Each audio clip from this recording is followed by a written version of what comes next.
はい、皆さんこんにちは、ワンダーレビューです。本日は今ニューヨークに来てます。で、めちゃくちゃ明るいのでピュアモードのビデオ使う必要ないかもしれないんですけど、ピュアモードビデオで、Ace Pro 2とあと X5 の、夜の映像を確かめようと思って画質の比較しに来ました。Ace Pro 2と、X5 気になっている人結構多いのかなと思います。この後結構画質の比較をずっと流そうと思うので、気になる人はぜひ見ていってください。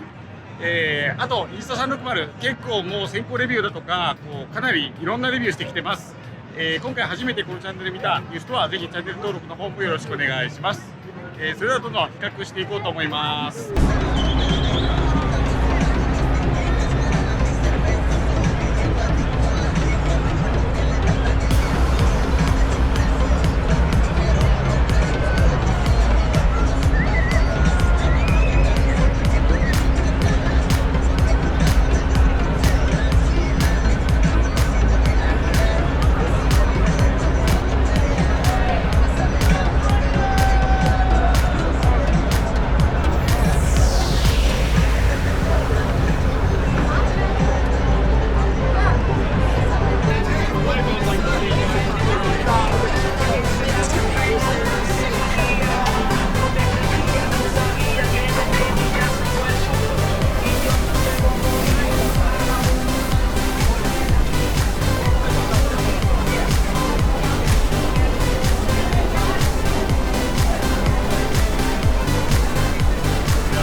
That would lead me to believe that that was the win.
Romario Ace